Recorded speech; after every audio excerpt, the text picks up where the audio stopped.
Et bonsoir à tous et bienvenue dans cette revue de presse geek. Aujourd'hui, dans l'actualité, je vous propose cette petite sélection d'articles, à savoir Microsoft qui déploie un patch en urgence pour mettre fin au Print Nightmare, qui est une vulnérabilité qui a été un peu lâchée dans la nature, on va dire. Nous verrons un peu ce qu'il en est. Deuxième article, nous allons bien évidemment parler de l'affaire Mila. Et oui, dans les actualités, il va forcément y avoir des sujets un peu plus touchy, si je puis dire. Et du coup, l'affaire Mila en fait partie et il est important d'en parler. Et en troisième actu, avant de passer à la rubrique Speedrun, nous allons parler de TikTok qui ferme des comptes de mineurs de moins de 13 ans. Je targuais Twitter il y a 2 jours peut-être, contrairement à Audacity justement, de ne rien faire pour les mineurs de moins de 13 ans. Eh bien, ce n'est pas le cas et nous allons le voir avec cet article. Premier article, Microsoft qui déploie un patch en urgence pour mettre fin au Print Nightmare. Le 6 juillet, Microsoft a mis en ligne un correctif pour la partie la plus dangereuse de la vulnérabilité de Print Nightmare. Pour rappel, le 29 juin, 3 chercheurs de l'entreprise Sangfor ont fait l'erreur de lâcher dans la nature, littéralement, leur méthode pour exploiter une faille qu'ils ont eux-mêmes nommée Print Nightmare. Ils ont retiré leur documentation d'internet dans les heures suivantes, mais le mal est déjà fait. Et oui, ce qui est mis sur internet reste sur internet et nous enverrons la preuve après pour l'affaire Mila, justement, c'est ça qui est intéressant. Cette vulnérabilité se range dans la catégorie des RCE, donc les Remote Code Execution, je crois, c'est-à-dire qu'elle permet à un hacker d'exécuter du code sur la machine de la victime, à un hacker extérieur d'exécuter du code sur la machine de la victime. Dans ce cas, elle permettait même de remonter à l'Active Directory, une sorte de tour de contrôle des réseaux Windows. Autrement dit, des millions de machines seraient vulnérables à une faille dangereuse. Et donc cette faille qui apparemment proviendrait du système dont se sert Windows pour gérer les impressions, un patch a été déployé, mais un patch imparfait, comme l'a relevé le Bleeding Computer. Je suppose que c'est un journal informatique. Il couvre la grande majorité des versions de Windows, mais n'est pas disponible temporairement pour quelques-unes, comme Windows Server 2016. Ensuite, si le correctif empêche l'utilisation de la RCE, il ne répare pas un autre bug inclus dans Print Nightmare, qui est une LPE, donc un Local Privilege Escalation, qui est une vulnérabilité annexe qui permet à un membre du réseau de gagner des droits d'administrateur sur le système et donc d'accéder à des documents qu'il ne devrait pas voir ou de faire des modifications imprévues. Bien que problématique, la LPE est bien moins dangereuse que la RCE, puisqu'elle doit être lancée depuis l'intérieur de l'organisation, ce qui limite son exploitation à des scénarios d'attaque plus élaborés. Donc voilà, intéressant. Ce coup-ci, c'est pas le stagiaire, c'est les professionnels qui ont littéralement lâché l'info sur Internet. Du coup, je trouvais ça assez cocasse. Du coup, dans les prochains jours, on devrait se retrouver avec une petite mise à jour de Windows que je vous invite bien évidemment à réaliser. Pour le second article, nous allons faire une passe sur l'affaire Mila. Des internautes qui s'attaquent à Mila ont été condamnés à plusieurs mois de prison avec sursis, même s'ils n'ont publié qu'un seul tweet. Un petit rappel des faits malgré tout, l'affaire Mila est le nom donné à une affaire médiatique et judiciaire liée à une adolescente française, Mila, depuis janvier 2020. Elle démarre peu après la sortie d'une vidéo sur Instagram dans laquelle elle s'attaque à l'islam avec des mots parfois très durs. La vidéo devient virale et très vite des internautes lui tombent dessus en l'insultant et lui promettent les pires sévices. Ce que ne précise pas ce rappel en revanche, c'est que si elle a eu son gros craquage, je crois qu'elle avait reçu des messages de haine avant. Du coup, elle a répondu à la haine par la haine, malheureusement. C'est à partir de là que le quotidien de l'adolescente bascule. Plus de 50 000 messages de haine à son encontre sont recensés depuis 2021. L'affaire se termine et qu'en est-il maintenant de la prison avec sursis pour harcèlement? Les sanctions vont de 4 à 6 mois de prison. 13 prévenus au total sont placés devant la justice, mais 2 d'entre eux ont échappé à une peine. Le premier pour vice de procédure, lui faisant bénéficier d'un non-lieu, et le second ayant déjà été relaxé. Sur les 11 condamnés, 10 ont été condamnés à des peines de plusieurs mois de prison avec sursis pour n'avoir envoyé qu'un seul message sur Twitter. Et oui, un seul message sur Twitter peut être considéré comme du harcèlement. Et ce qui est bien avec cet article, c'est qu'il nous explique pourquoi un seul tweet peut être considéré comme étant du harcèlement. Le harcèlement est aussi constitué dans les propos ou comportements incriminés. Il est aussi caractérisé même en cas d'absence de concertation. Si les personnes savent que ces propos ou comportement caractérise une répétition. En fait, si vous allez harceler quelqu'un, même si c'est un seul message, si c'est un mouvement de groupe, malgré le fait que vous ne vous soyez concerté avec personne, c'est considéré comme du harcèlement, et ça je ne le savais pas, et je pense que personne ne le sait en fait. Personne ne le sait parce qu'il y a tellement peu d'affaires judiciaires vis-à-vis du harcèlement en ligne que les gens se croient intouchables en fait sur internet, et c'est ce qu'il faut retenir je pense de cette affaire, c'est de 1, personne n'est intouchable sur internet, et surtout, on n'arrête pas de le répéter, mais apparemment les gens sont pas trop au courant. Tout ce que vous mettez sur internet reste sur internet. Regardez ce qui s'est passé avec Windows juste avant. Tout ce qui est sur internet reste sur internet et vous ne pouvez rien y faire. Du coup, réfléchissez bien à ce que vous allez mettre, ce que vous allez dire aussi sur internet. Dernière actualité avant de passer à la rubrique speedrun, TikTok a fermé des comptes de 7,2 millions de mineurs. TikTok traque les comptes appartenant à des mineurs de moins de 13 ans, et au cours du dernier trimestre 2021, le réseau social chinois a d'ailleurs fermé 7,2 millions de comptes soupçonnés d'appartenir à des enfants. Pendant la même période, l'application a supprimé plus de 11 millions de profils pour des infractions diverses. Alors ça, c'est l'article J'aime les stats. TikTok vient de publier la 6e édition de son rapport de transparence. Ce rapport détaille la façon dont le réseau social applique ses règlements et protège ses utilisateurs, notamment les plus jeunes, et Dieu sait qu'on en a besoin. Tout d'abord, l'application annonce avoir fermé plus de 7 millions de comptes appartenant à des mineurs de moins de 13 ans. C'est moins de 1% du total des comptes de la plateforme. Par mesure de précaution, TikTok rappelle que les comptes appartenant à des mineurs âgés de 13 à 15 ans sont aussi automatiquement réglés sur privé.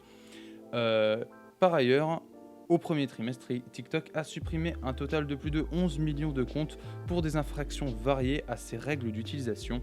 En parallèle, le réseau a bloqué la création de 71,5 millions de comptes grâce à des outils automatiques. Enfin, l'application a supprimé 62 millions de vidéos sur la période, ce qui représente moins de 1% de toutes les vidéos téléchargées sur TikTok. Parmi les vidéos supprimées, on a malheureusement, et j'ai envie de dire évidemment, ou l'inverse, mais on retrouve des séquences de nudité, d'actes sexuels, de harcèlement, d'activités illégales, de suicide et d'automutilation. J'ai pas envie de féliciter TikTok parce que pour moi c'est quelque chose qui devrait être présent aujourd'hui.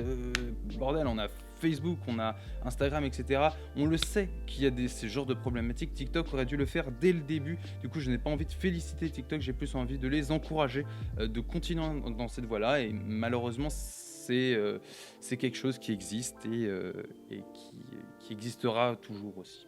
Pour commencer cette partie des articles speedrun où on va évoquer très succinctement chacun d'entre eux, nous commençons avec Antoine Griezmann lâché par Konami après ses propos jugés racistes. Il y a quelques jours seulement été diffusée une vidéo datant de 2019 dans laquelle Antoine Griezmann et Ousmane Dembélé se moquent de plusieurs salariés locaux lors de la tournée du Barça lors de cette même année en 2019 au Japon.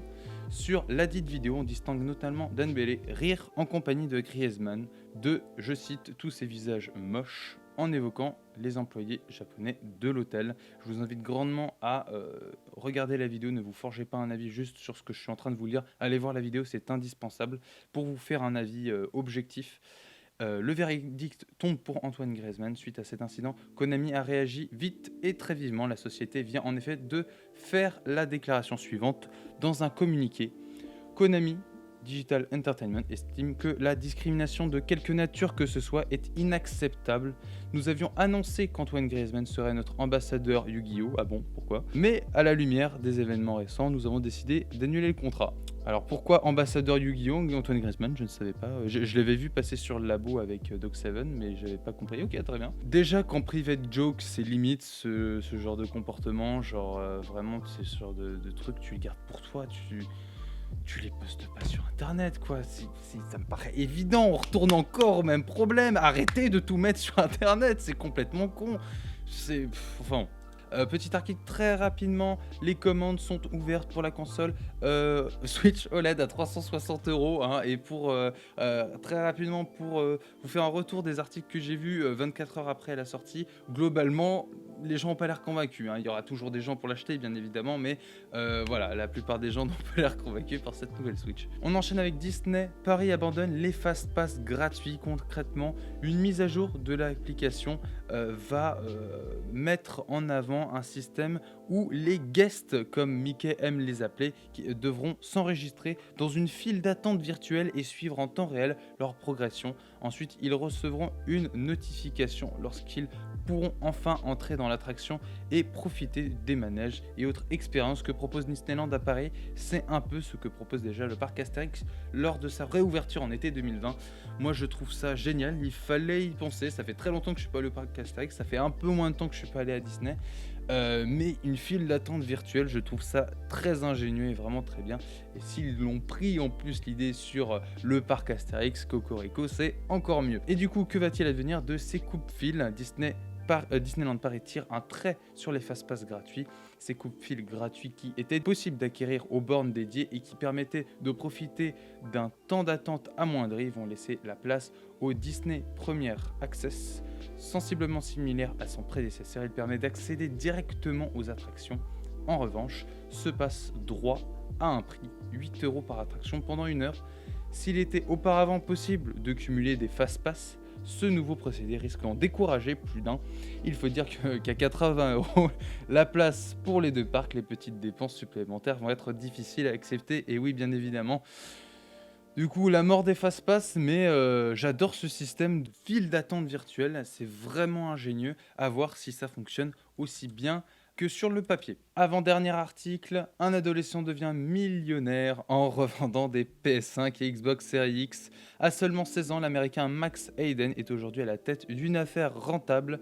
Surfant sur la loi de l'offre et de la demande, Max s'est ainsi attelé à acheter un grand nombre de consoles afin de les revendre, parfois très chères, aux joueurs les plus impatients. Une affaire en plein essor qui lui a rapidement permis d'embaucher 2 amis à lui pour expédier les colis après les cours. Après 1 an de travail, le jeune américain peut désormais se vanter d'avoir gagné plus de 1,7 million de dollars. Moi, ce genre d'opportuniste me fascine, même si je suis pas du tout d'accord avec ce procédé. Pour moi, c'est de la malhonnêteté légale. Mais je ne peux m'empêcher d'avoir ce brin d'admiration pour des gars qui sont prêts à tout pour gagner de l'argent. Et pour une fois que c'est légal, c'est le capitalisme. C'est le capitalisme à l'échelle vraiment de monsieur et madame tout le monde. Et c'est assez fascinant. Pour le dernier article, je vous invite à aller le voir même directement, vu que c'est une vidéo. Comme d'habitude, tous les articles que je vous présente sont disponibles dans la description pour que vous alliez approfondir les sujets. Et il s'agit d'un glitch pour avoir la Master Sword dès le début du jeu avec seulement 3 cœurs dans Breath of the Wild. Pour les fans de Breath of the Wild qui veulent recommencer une partie, qui veulent choper la Master Sword directement, c'est parfait. Et c'est surtout et c'est surtout accessible par n'importe qui. Souvent c'est des glitches de speedrunner, etc. C'est pas facile à faire, il faut beaucoup d'entraînement. Celui-là est d'une stupidité sans nom et c'est pour ça que je le mets aussi, parce que je le trouve assez marrant. Il est marrant de par sa stupidité en fait, c'est marrant qu'il ait mis autant de temps à se faire découvrir d'ailleurs ce glitch. Du coup voilà, je vous invite à aller voir cet article qui décrit, et surtout la vidéo en question qui décrit le glitch. Et c'est sur cette petite vidéo que nous nous arrêtons pour aujourd'hui. J'espère que les actualités vous auront plu. En attendant, nous on se retrouve demain pour de nouveaux articles, toujours plus. Salut!